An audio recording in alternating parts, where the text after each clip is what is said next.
This is the Bulls Chat podcast. I am Joe Malone. With me, the head coach, the general manager of the North Iowa Bulls, Todd Sanden. Coach Sanden, good morning and thank you.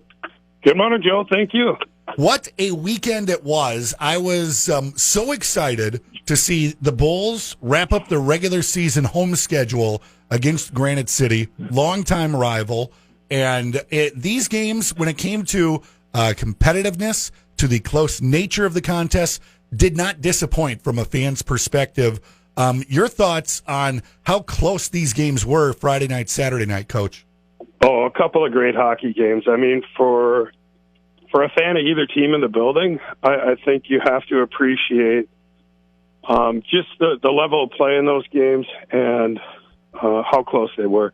And of course, most people know that that's your typical North Iowa Granite City hockey games. Yeah, it was a 3-2 win for the Bulls Friday night, a 4-3 win for Granite City on Saturday night. And, well, let's start with Friday night. Bulls got up to, at one point in time, a 3-1 lead, ended up holding on for a 3-2 lead after a scoreless third period. Your thought on the performance of the Bulls on Friday night?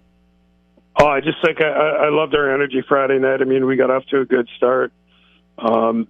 And then we just played. We had a sound effort by everybody in the lineup, and especially in that with Max Guchar. Max was great Friday night, and it really just the calmness that he brought to our team. It allowed us to go out and play. Now, a couple of changes in the lineup for the game on Saturday night against Granite City. First off, let's touch on this. Caleb Huffman joining Kenai River, the Brown Bears, for their NA2 contest on Saturday. He had been tendered to them earlier in the season, right? Yes, sir. Yeah, and so he's out of the lineup. And then Carson Jones, after a major penalty game misconduct there, he's out of the lineup for Saturday night.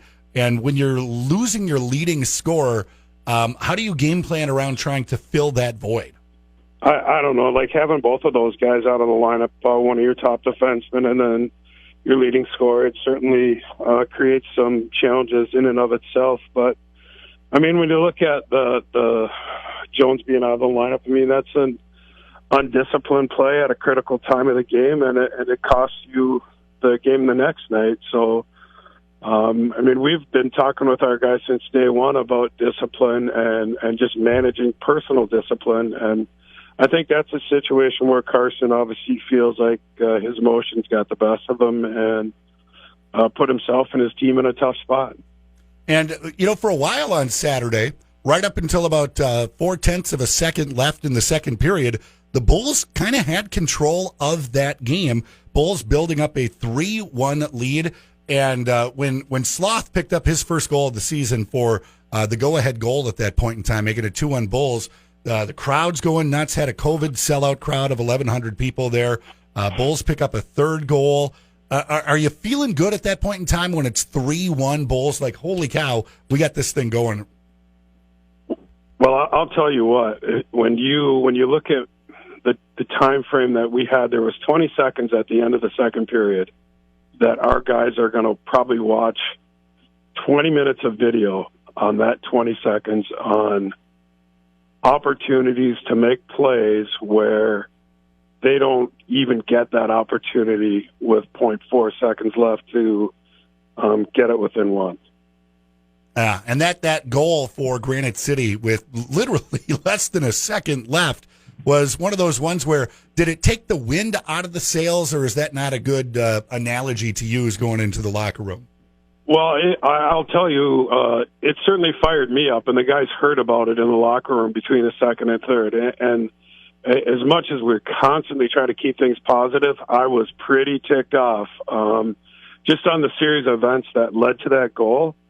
That I very seldom do we go in and give our guys an earful, but I have to admit that on that occasion we certainly did. So it's a good thing that the music was loud in the arena. Absolutely. So that way nobody sitting above the locker room had to hear that. Now the Bulls go back into the third period with a 3-2 lead. Granite City, the only team to score, and they do so twice in the third. Your thoughts on what transpired in that third period, and And basically the Bulls had chances, but Granite City's goaltender is a good goaltender and did his best to shut out those opportunities. Yeah, I don't know if my butt chewing got our guys clammed up a little bit and a little more nervous, but Granite City certainly gained momentum from getting that goal late in the second period and carried it into the third. At the end of the day, I love this hockey team. This is a great group of players and a phenomenal group of kids. We have the faith in them that they have the ability to get the job done. It's just really, it comes down to even like one or two guys that can help you win it, or it can come down to that, to when you don't win hockey games. So in the whole grand scheme of it, this is a really good hockey team. They need to work tightly as a unit and stay disciplined throughout, but this is a team we believe in, and looking at going into Granite City next weekend, we still have that opportunity to win the West Division. Yeah, it's as simple as that for the Bulls. Win twice in Granite City, and you guarantee yourself first place in the division, home ice for the entirety of the first two rounds of the Fraser Cup playoffs. And your thoughts, are you changing up approaches? Are you like, this is the game plan, same thing that we tried doing last time, we're going to do it again, but just execute better? How are you getting ready for the final weekend of the regular season at Granite City? I think we just have to make a few adjustments. It's not like we need to totally revamp our systems or schemes. So just tightening up a few things in a few areas, I think will get us to the point where, if we do go out and execute, we have the better chance of winning the games.